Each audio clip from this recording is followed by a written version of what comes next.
Hey, no wonder these guys chose this island to spend their vacation.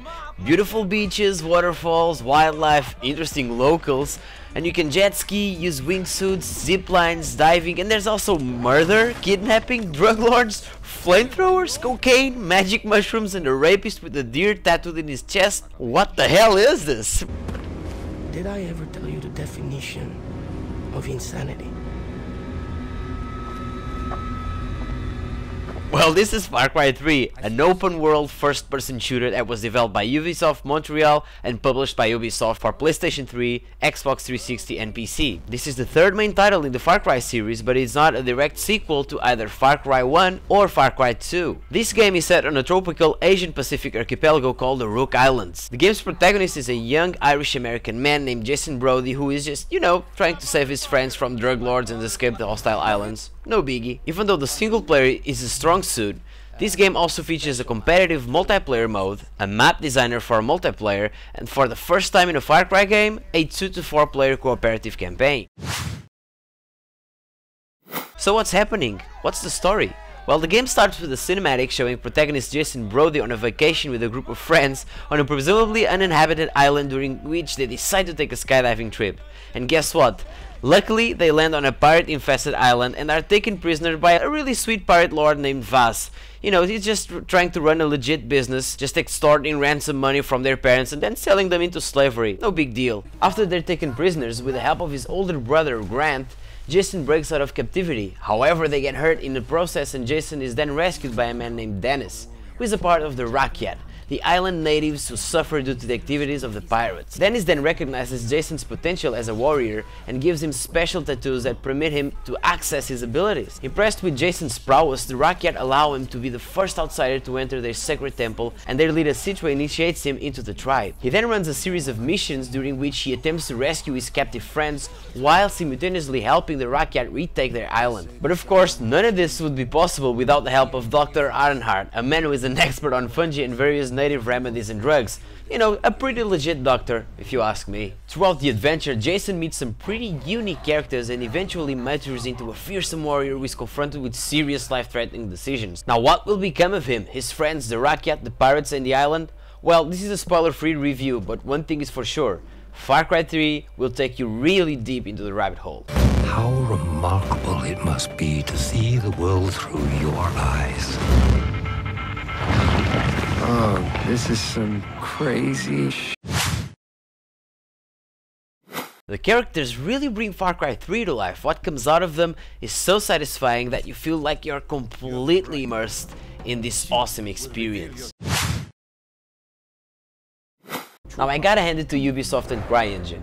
This game looks amazing. One of my main concerns was the fact that this was gonna be an open world, a sandbox experience, and it was gonna be out on consoles. So I was kind of expecting the graphics to be, a little weak. But I was so wrong. The graphics look incredibly good, even on consoles. And on PC, you get incredibly good looking graphics with a really stable frame rate, so the performance is really great. Now, Far Cry 3 is set on a tropical island, so you kinda expect it to be beautiful, but trust me, this is paradise. You have waterfalls, you have rivers, you have the ocean, beautiful beaches. You can go uphill and just watch the landscapes, or just climb up to a tower and watch everything around you. It's so beautiful. The game is so well crafted that you kind of get lost in its beauty. The fact that they combine all these elements into a huge living and breathing world really adds up for the awesome experience that Far Cry 3 provides you. You have a dynamic weather effect, a day and night cycle, you have wild animals running around,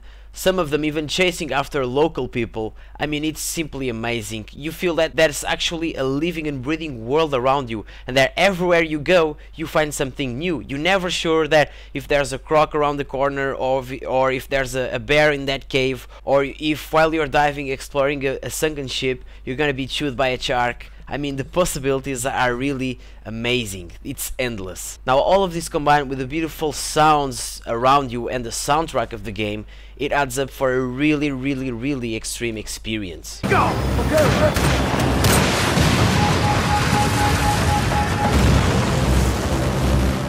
Now the level design is so well crafted that you feel that whenever you go or whichever place you are, there's a specific history for that place. Whether if it's a forgotten temple or wreckage from World War II, or simply a cave that with some human remains, or an abandoned village, an encampment, a rusty tower. I mean, everything about this game is so immersive that you always feel that there's some background to it, and you kind of get lost in all of this possibility.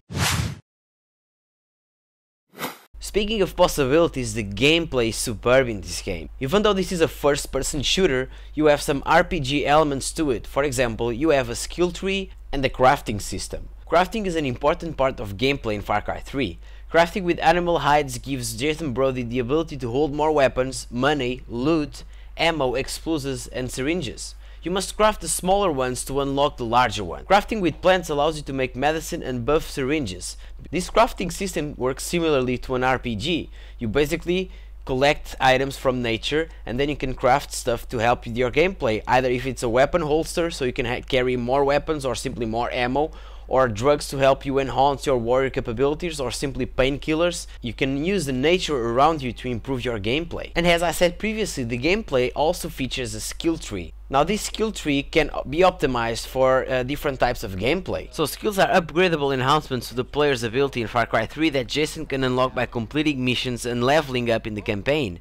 As more skills are unlocked, the more additions will be made to your skill tree. These skills are recognized in 3 different trees: the Heron, long-range takedowns and mobility; the Shark, assault takedowns and healing; and the Spider, stealth takedowns and survival. So if you know how to combine all these elements together, you will definitely have a brutal experience, either by just slaying everyone in your path, or shooting everyone in the face from afar, or being a close quarters fighter, or simply using the environment around you to create distractions and even traps to your enemies, or even attacking the enemy from above using a wingsuit or a glider. The possibilities are endless, and it's all up to you as a player to decide how you're gonna face those missions. So when you're given a mission, you have various options. For example, let's say that you have to destroy a specific encampment. You can either watch the enemy from afar and simply with a silenced sniper rifle destroy the locker on a tiger cell, unleash that tiger and distract the enemy, and then use the glider to get on a rooftop without they ever noticing that you're there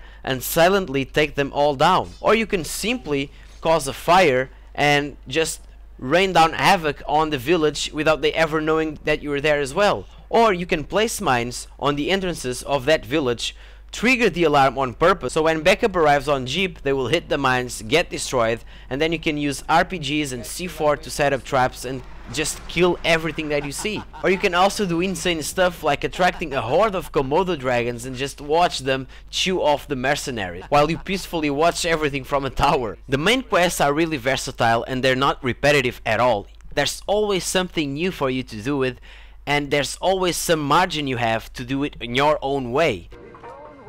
Find this for me. You score that, and you and I are even, Stephen. And Keith goes with you. Bring me what has been lost. I've seen this knife before. Now side missions are unlocked whenever you capture an outpost. An outpost is a capturable location in Far Cry 3. When you capture an outpost, it becomes yours and it gives you a fast travel location, an automated store, and unlocks a few side quests such as Path of the Hunter, Wanted Dead, Supply Drop, and Trial of the Rakyat. Now these types of missions have different goals, and you have different ways to accomplish those goals, but I'm gonna leave that to you because I don't want to spoil all the fun. But know that you will always have a chance and you can always do it your own way. You don't have to do the same thing over and over again. You also have other challenges within the game. You can play poker, you can shoot birds, you can just do races with quad bikes and jet skis. I mean, there's so many things to do that you're gonna have a little trouble to focus on the main mission. At least that's how I felt. Sometimes I was going to do a mission and then I saw something really fun and cool and I went for it, and then after I finished that I went to another one over and over again. So I literally spent hours and hours doing side quests and just exploring this huge open world. Far Cry 3 is all about single player, but that does not mean that you can't have fun with your friends. Actually, you have different ways to have fun with your friends in Far Cry 3. You can play against them indirectly by using the Trial of the Rakyat, which is a horde-based game mode, and that you get a final score, and then you will compare your final score to the one of your teammates and see which one did better. or you can just do a co-op campaign with up to 4 friends and have fun just blasting enemies while having your friends on the same side as you. As long as the captain's out there, the fight's not over. Or you can go to a completely different multiplayer experience where you play against other players on different game modes. Speaking of game modes, you have Domination, which is the standard mercenaries versus pirates system on which you have to capture 3 different nodes spread throughout the map. Ownership of those nodes will give you points, and the team with most points will win the round. And then you have the standard team deathmatch. You also have Firestorm, where you have to set fire to 2 of your opponent's nodes at the same time. Once your team has done this, you have to combat not only the other team, but the fire as well while you try to make it to a radar dish. The longer it takes for your team to get there, the harsher the fire will become, making it all more difficult. Over time, the fire will expand to block off routes to the dish, causing strategy to play as an important role as well. And finally, you have Transmission.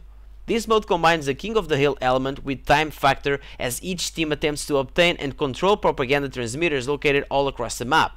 In order to win, your team must rage to each transmitter as it's becoming active and hold it as long as possible, preferably until they return to their dormant state. Another element for the multiplayer are the loadouts. You can basically customize and save your loadouts to suit your playstyle. Choose a primary and secondary weapon, a grenade or a proximity mine, which body armor you want, etc. Much like you see on Call of Duty, for example. There's also a skill system, and in order for you to unlock certain skills, you must level up.